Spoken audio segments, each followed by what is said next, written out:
치과 가면 멀쩡한데 다 뽑으라고 하더라고요. 잇몸을 오픈해야겠죠. 그러면 치아를 쪼갭니다. 하나도 아프지 않아요.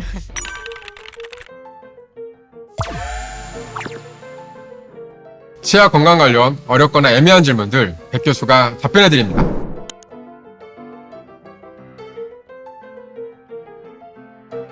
서울 센트리얼 치과병원 병원장 백인규입니다. 안녕하세요. 저는 서울 센트리얼 치과병원 진료팀장 김하윤입니다. 오늘 함께 이야기 나눌 주제는 무엇인가요? 네, 오늘은 저희 서울 센트리얼 치과병원 유튜브 댓글에 자주 등장하는 단골 질문 가지고 왔는데요. 바로 사랑니입니다. 자, 사랑니라 하면 첫사랑할 때 난다고 해서 사랑니라는 귀여운 이름이 좀 붙은 치아인데 그렇죠. 고생을 하는 분들도 계시고 잘 쓰고 계시는 분들도 있을 것 같아서 소개해드리려고 합니다. 썩지 않은 사랑니는 뽑아지 않아도 된다고 하는데 치과 가면 멀쩡한데 다 뽑으라고 하더라고요. 사랑니를 뽑게 되면 그 있던 자리에 이가 없어지게 되는데도 이제 치아가 벌어지거나 영향을 주지 않는지 좀 궁금합니다. 또 이제 사랑니 2개는 발치했고 나머지 2개가 자리는 잡았는데 10년이 넘도록 이제 더 이상 올라오지는 않아요. 근데 이제 사랑니가 지금처럼 평생 자리만 잡고 더 이상 올라오지 않는지 아니면 나중에라도 올라올 가능성이 있는지 궁금합니다. 아니면 또 이제 사랑니가 곱게 자라는데 이럴 경우에는 안 뽑아도 되나요? 이런 질문들 가지고 왔습니다. 이 댓글에 이제 다른 분들이 이렇게 질문을 좀 해주신다는 거죠, 그렇죠? 네. 궁금한 사랑니. 그리고 사랑니는 또 제가 좋아합니다. 무슨 소리냐면은 저는 이제 사랑니를 뽑는 것도 좋아하고 사랑니를 또 잘 뽑기도 합니다. 잘 뽑는다는 게 뭐 다른 분들보다 잘 뽑는 이런 게 아니라 환자분이 좀 무서워하지 않게 최대한 아프지 않게 뽑는 편인데요. 그래가지고 오늘 주제도 마침 좀 기대가 되네요. 이제 사랑니가 나는 사람도 있고 있는지도 모르고 사는 분들도 계실 것 같은데 사람마다 이게 왜 다른 건가요? 사랑니는요, 일단 유치 시기에는 존재하지 않고 영구치가 나오기 시작한 후에도 한참 있다가 나오죠. 평균적으로 아까 이제 사랑을 알기 시작하는 그때 나온다고 했는데 보통 고등학생에서 대학생 이때쯤 나옵니다. 이때 이제 나오면서 통증이 막 오는 사람들도 있어요. 첫사랑처럼 아프다 뭐 이렇게 표현하시는 분들도 있죠.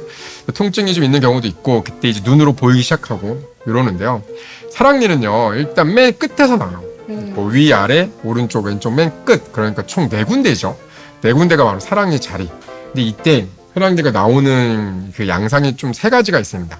첫 번째는 럭키 가이들. 아예 안 만들어지는 경우가 있어요. 사랑니가. 좋죠, 그렇죠? 근데 두 번째는 눈에는 안 보이지만 잇몸 안에 숨겨져 있는 경우들이 있어요.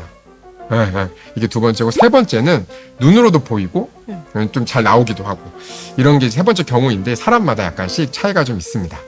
그러면 이제 보이지 않는다고 해서 없는 게 아니라 잇몸 안쪽에 있는 걸 수도 있겠군요. 네, 그런 경우들이 많죠. 옛날 우리 선조 때에는 과거에는 얼굴이 좀 크고 골격이 컸었어요. 턱도 좀 발달되어 있어서 사랑니가 나올 공간이 충분했었거든요. 그래서 옛 유골들을 좀 보면요, 사랑니가 딱 똑바로 나가지고 위아래가 잘 일을 할 수 있게 되어 있는 경우들이 많다 그래요. 근데 우리가 세대를 거듭할수록 턱이 좀 좁아지고 우리가 부드러운 음식, 가공식품 이런 것도 많이 섭취를 하면서 치아들이 또 많을 필요가 없어지고 이러면서 이 턱 공간이 좀 줄어들었거든요. 이런 공간에 좀 적응을 하다 보니 사랑니의 개수와 형태에 좀 변화가 있지 않나 이렇게 봅니다. 그럼 인류가 환경에 적응해 나가면서 턱 공간이 좁아지게 돼서 그래서 이제 사랑니가 매복되어 자라기도 하고 누워서 자라는 경우도 있는 거네요. 그렇죠. 없는 경우도 있고요. 그럼 만약에 바르게 자라났으면 이제 발치를 하지 않아도 될까요? 그렇습니다. 사랑니가 정상적으로 나와서 양치도 잘 되고 청결하게 유지 관리가 가능하다면 굳이 힘들게 발치할 필요가 없겠습니다. 반대로 이제 꼭 사랑니 발치가 필요할 경우도 있을 것 같은데 그럴 때는 어떨 때일까요? 이것도 한번 정리하고 좀 넘어가죠. 크게 2가지 이유가 있어요. 첫 번째는 사랑니 자체에 문제가 있는 경우. 두 번째는 사랑니의 존재가 주변에 해를 끼치는 경우. 이거 좀 뭐 슬픈데 일단 한번 구체적으로 좀 더 보면은 사랑니 자체의 문제인 경우는 무엇이냐면요, 사랑니가 잘못 나오면서 통증을 일으키거나 아파서 오시는 분들 많죠. 또한 사랑니 자체가 양치가 안 되다 보니까 저 뒤에 있다 보니까 충치가 심하게 생긴 경우들이 많아요. 이때도 빼야겠고, 또 사랑니가 잇몸 뼈 안에 아직 있는데 이게 희한하게 사랑니 주변에 물혹 같은 거, 물주머니 같은 경우로 만들어버리는 경우가 있어요. 그러면 턱뼈를 되게 약하게 만들거든요. 그때에도 어쩔 수 없이 빼게 됩니다. 그리고 또 아까 말씀드린 2번째 경우, 사랑니 존재 자체가 주변에 해를 끼치는 경우가 있다고 그랬잖아요. 그때에는 음식물이 껴서 사랑니 주변에 음식물이 껴가지고 앞치아를 썩게 만드는 경우가 있어요. 그 다음 또 사랑니의 머리가 앞치아의 뿌리랑 닿아 있잖아요. 사랑니가 누워서. 그럼 앞치아의 뿌리를 녹이는 경우도 있습니다. 또 사랑니가 나오면서 이쪽이 관리가 안 되고 음식물이 자꾸 끼니까 잇몸 염증을 일으키는 경우들이 있어요. 잇몸 염증이 일어나면 이게 아프고 자꾸 냄새가 나고 그러거든요. 그런 경우에는 발치가 필요하겠습니다. 그럼 만약에 사랑니를 발치하지 않고 그대로 두면 주변에 치아가 손상되는 결과를 가져올 수 있을 것 같은데 사랑니 발치하는 방법에 대해서 어떤 것들이 있는지 알려주실 수 있으실까요? 사랑니 발치. 생각만 해도 좀 무섭죠. 이게 구체적으로 말씀드리면 더 무섭습니다. 일단 간략하게 좀 정리해서 알려드리면 사랑니는 대부분의 경우가요. 우리가 잇몸 안에 조금이라도 묻혀있는 경우들이 많아요. 네. 그러면 일단 첫 번째로 잇몸 안에 묻혀있으니까 잇몸을 오픈해야겠죠. 잇몸을 살짝 엽니다. 그리고 치아를 딱 봐요. 근데 이때 이 치아가 한 번에 빠져나오기에는 공간이 부족한 경우가 많아요. 그러면 치아를 쪼갭니다. 치아를 쪼개가지고 이제 조각조각 빼는 거죠. 근데 그렇게 했음에도 불구하고 이 치아가 나올 공간이 부족해가지고 잘 못 뺄 때가 있어요. 그럴 때에는 공간을 넓힙니다. 뼈를 좀 삭제한다는 거죠. 사랑니 주변의 뼈를 조금 정리를 하는 거죠. 물론 마취를 하고 하니까 하나도 아프지 않아요. 미리 질에 이제 걱정할 필요는 전혀 없고, 그렇지만 마취가 풀리면 아플 수는 있겠죠, 그렇죠? 그러나 이 경우에도 대부분 견딜 만한 수준이니까 너무 염려하지 마십시오.